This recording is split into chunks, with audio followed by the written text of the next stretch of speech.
Is stagflation a concern for an investor? Certainly in rate of change terms, that's something I'm monitoring, and that have basically had a stagflationary outlook since we've entered quarter three.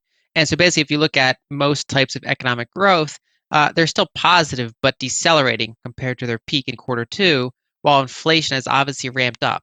And historically, one of the triggers for economic weakness tends to be very, very high energy prices. And we've seen that in the United States to some extent, but then especially we're seeing it in Europe and China, where high input costs can trickle through the rest of the economy and force contractions. We're also seeing supply chain shortages. And so we're in an environment where, if anything, inflation is partially being masked by shortages. So if there's a shortage of something, the price, it doesn't get fully reflected right away. And so basically customers and businesses are dealing with lower quality in their supply chain situation, in their service offerings, while still dealing with pretty high prices. So stagflationary environment obviously can be somewhat challenging for the stock market. It's also generally rough for the bond market. So right now we're seeing in bonds, for example, that yields are well below their inflation rate. So anyone holding cash or bonds is getting devalued over a period of time. And with stocks, it's kind of hit or miss. Obviously, the financials and the energy sectors are doing pretty well, whereas you've seen some weakness out of some of the more highly valued unprofitable tech stocks. Basically, stock markets have been a mixed bag, especially when you look globally. And so those are the areas where there's certainly risk to the downside. Commodities tend to be some of the best performing assets in stagflationary environments. It's important to realize though that they're volatile, so it's not a straight line. So even if you invested in commodities in the 70s, which obviously did very well, there would have been some wicked drawdowns during that time. And so that's kind of the area that I'm focused on is more that commodity area, more of the value stocks, the real assets, appropriately priced real estate in some markets still. I think there are attractive hard assets out there as part of kind of an overall portfolio mix. So I think the major risks are these energy shortages that we're seeing, which is kind of the catalyst for stagflation. We also have to see how different central banks start dealing with the fact that they have inflationary environments. And so one of my big themes going into this year was that we probably would get substantial inflation, but yields would still be pretty low because that's essentially what happens when you have public debt as high as this is, which makes it a very different environment than the 70s. So in the 70s, debt as a percentage of GDP was very low, so they were able to raise interest rates very, very high to counteract inflation. Whereas if you go back to say the 1940s, when you had all that war debt, when they ran into high inflation, they just pinned rates near zero anyway, and pretty much let some of it burn away in inflation. And so I kind of am looking at that situation, but a risk is that if they do try to tighten, which they very well might, that could obviously put some downward force on risk assets across the board. And that goes back to this thing where inflation is rarely a straight line. There are all these, pushbacks against it that happen along the way. And so investors have to make sure that they understand their time horizon if they're a trader or an investor. So you're expecting real interest rates to drop then if the yields remain low and inflation remains high. Isn't that negative for real interest rates and perhaps positive for gold? So I view real interest rates as likely being negative for a long period of time. Whether or not they go lower than now, I think is hard to say. But I think my key thesis is that they'll be persistently negative, and that there's obviously a certain risk that they go lower. So one of the things we're seeing in the United States, for example, is that shelter inflation is picking up, and so rent inflation and owner's equivalent rent inflation, they have not been large contributors to that initial inflation spike we had, but they're now driving a lot of it. And so they're about a third of that CPI basket. And so that's part of why it's going to be sticky going into 2022. And then, of course, from there, we have to see what happens with the energy cycle, with some of these other demand sources and supply chains. Just on yields, then, couldn't the government tighten and raise interest rates, but to finance that extra interest expense, they could just issue more currency and print more money? Well, they can. I mean, basically, that would be quantitative easing while raising interest rates. That's something that we've not really seen central banks try.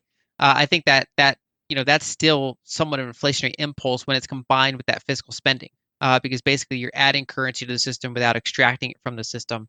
And so, you know, with the Fed, for example, they've already indicated the order that they want to go in. They want to taper asset purchases, and then they want to be slower to raise rates. And they also, I mean, they have that reverse repo facility that's full, and they have normal repo facilities ready to go should that spill back the other direction.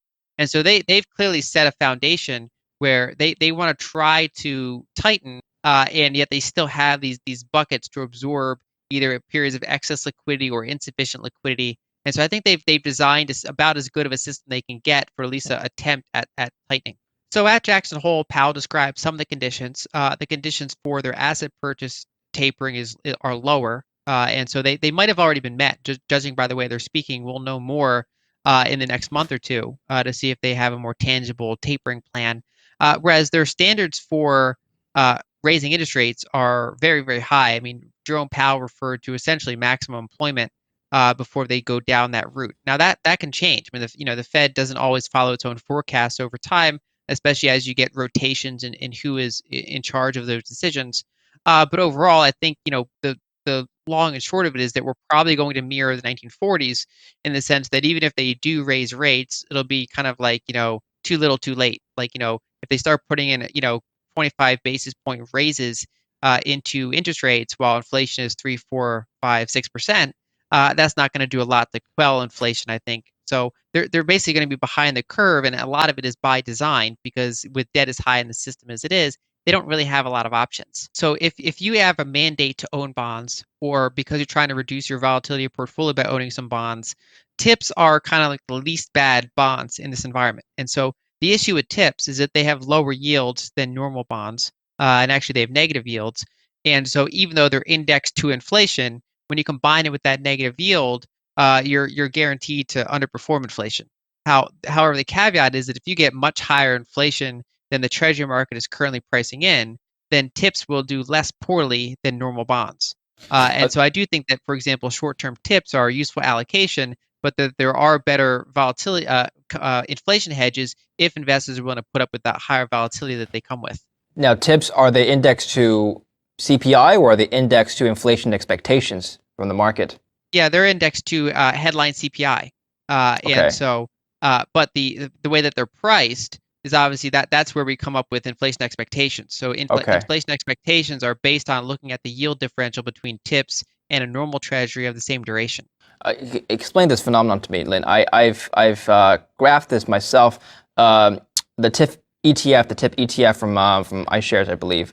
That price chart has a very, very close correlation to gold.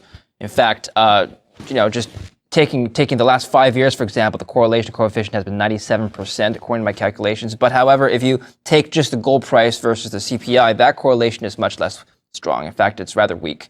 How do you explain that?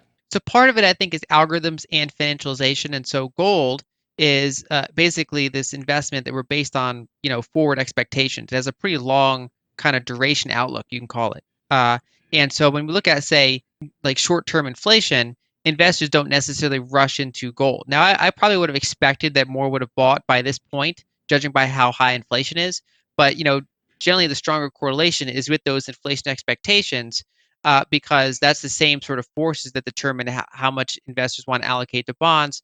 They basically are looking past kind of like, say, year-long inflationary shocks. Now, obviously, as this has dragged out, people have begun extending their expectations for how long inflation will last. Both the Federal Reserve has changed their narrative to some extent, and investors. So the longer that goes out, those inflation expectations can start to rise. Another kind of complicating factor is that the Federal Reserve is buying both normal treasuries and TIPS as part of their asset purchases. And so those are not necessarily the most accurate markets to follow. So, for example, if you look at, say, a ratio of the copper to gold ratio and compare it to 10-year yields, that's generally they've been pretty well correlated, kind of lines on a chart, but you'll see a pretty significant divergence ever since the Fed kind of has done this very, very large asset purchases. Basically, that chart would have implied higher 10-year treasuries than we're seeing now, but the Federal Reserve took a lot of supply off the market. And so there are a couple challenges with trying to estimate what is the quote unquote the market thinking of in terms of inflation expectations when you have the Fed's thumb on the scale. Jack Dorsey, he is the founder of Twitter. He recently came out and talked about hyperinflation and the risks of hyperinflation. Now, would you go as far as to say that hyperinflation is going to come and hit the economy in the U.S.? So not in the near term. That's not my view at all. My base case for a while has been inflation. So higher inflation than we've seen for a while, which we're in 2021 we've started to see. Now, if you kind of put your philosophical hat on and think really long term, fiat currencies have historically not lasted very long. This is also the first time in history, the past 50 years that the entire world's been on a fiat currency standard. And so we are in somewhat of an experiment here. And so I don't think anyone should rule out loss of confidence in currencies. But right now the conditions for hyperinflation are not present in developed countries. And so, for example, if you look at the broad money supply in the United States, it's currently going up by about a 13% annualized rate, which is elevated, but it's by no means what you see in say some of those emerging markets that are having major currency failures. And so I can imagine some scenarios that can lead to a hyperinflationary event, but I think it's premature to talk about hyperinflation with the conditions that we're seeing now or in the near future. Before we continue, help us clicking that YouTube like button and subscribe now to our channel. This shows the algorithm that you valued this information. And it helps us spread that message. Sharing is caring. And now, let's continue. What to do in such a situation? Inform yourself and keep your financial education strong. We from the Compact Group offer our loyal subscribers a free educational portal with first-hand monetary, financial, and economic knowledge. Enter our invite-only Insider Club by clicking the link below. You will get access to first-class information far earlier than the rest. We have prepared a special deal for all our members where you can access a giant pool of Robert Kiyosaki's financial wisdom for just $1. To find out more, simply click the link below and join our Insider Club absolutely free. But there is more you can and should do. Build up several streams of income. More and more people realize that they have to take their future in their own hands, but they don't know how and where to start. We from Compact offer our Insider Club members unique opportunities. Strengthen your financial muscle and get the edge. Click the link below. Become part of our free Insider Club. No financial obligations. But there's one important thing you have to know. You have to become active. So do it now. Become active and see you on the other side.